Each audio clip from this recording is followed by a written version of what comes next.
All right. Hey, everybody. Right now, we are going to go through just a quick section, and thank you, a quick section in this book called Heavenly Rewards that I've been reading by Mark Hitchcock. It's really, really good. We've actually read part of this before.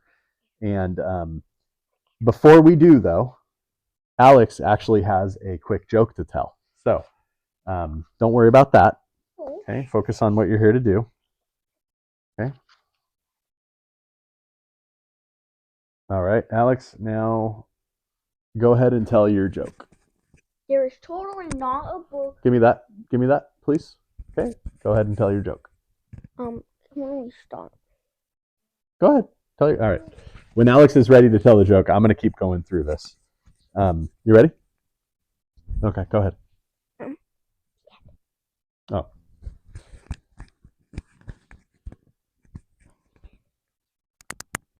Okay. We're going to save the joke until the end. So that means you have to watch all the way till the end to hear this amazing joke because I've heard it. I've heard it. It actually really is good. Thank you.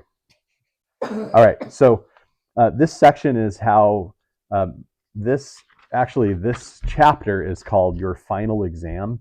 Check out the book. It's really good. But this section is called how effectively we control our body. So, boys, This is for you primarily, for us too, for mommy as well, also for anybody who's watching. So I'm going to read this, and I want you guys to. I want to talk about it just very briefly. I want to hear your thoughts. Okay. So Andrew, are you listening? Even though you're way over there. Okay. We all face temptations of the flesh, sexual immorality, lust, and gluttony.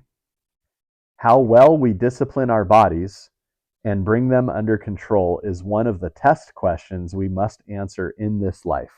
Okay, so this is about the judgment, right? This is about judgment, both of believers and non-believers. But right now, we're talking about believers. Do you not know that those, this is 1 Corinthians 9, 24, 27, by the way, who, of course, Paul wrote to the church of Corinth. Do you not know that those who run in a race all run, but only one receives a prize? Run in such a way that you may win. Everyone who competes in the games exercises self-control in all things. They then do it to receive a perishable wreath, but we an imperishable. So he's talking about the Olympic Games. Okay, so Paul saw Olympic Games. They were, I forget what they were called, Corinthian Games or something like that. But they were kind of like the regular Olympics that we're used to, but a little bit different. But they were just as popular back then. No bobsledding in the ancient Near East. They had lots of running.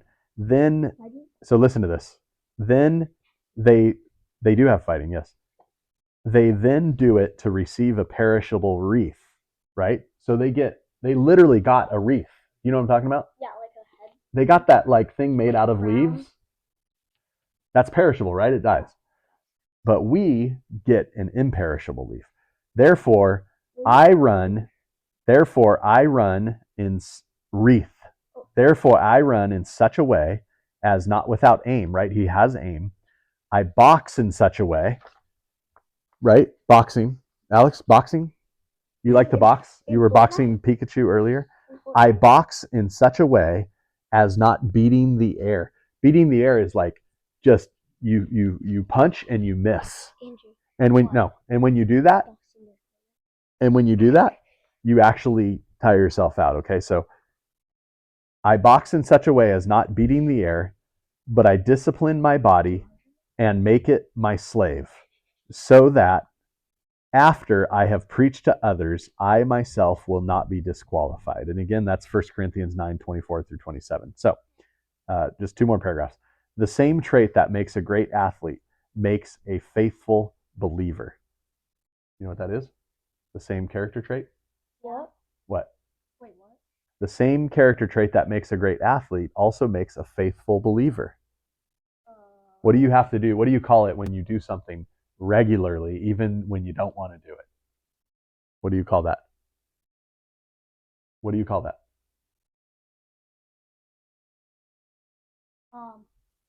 Oh, okay. Wait, what were you doing? Thank you. Giving you a chance to answer. Uh, You call it discipline. Okay. do you know that? That's not a popular word nowadays. Actually, it kind of is a popular buzzword, but that's okay.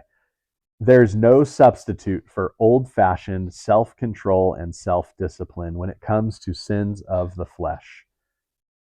The Greek word translated discipline in verse 27 is a strong term from the boxing ring that literally means to strike under the eye or make black and blue.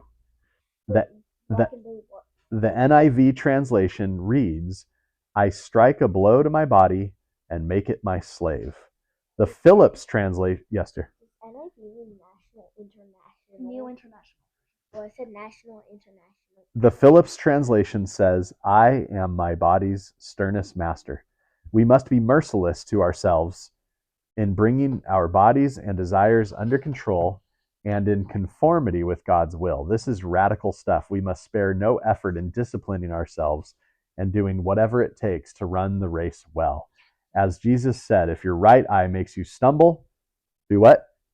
Poke it out. Tear it out and throw it from you. If your right hand makes you stumble, do what? Chop it off. Chop it off and Get a robot throw it arm. from you. Matthew 5:29-30. He wasn't saying to literally do those things. Yes, mommy, literally. But rather emphasizing the need to be strict with ourselves. There's no substitute for discipline. We must rigidly apply ourselves daily by spending quality time in the Bible, in prayer, and in fellowship with God's people. We must avoid compromising situations that will increase the likelihood that we will fall into sin.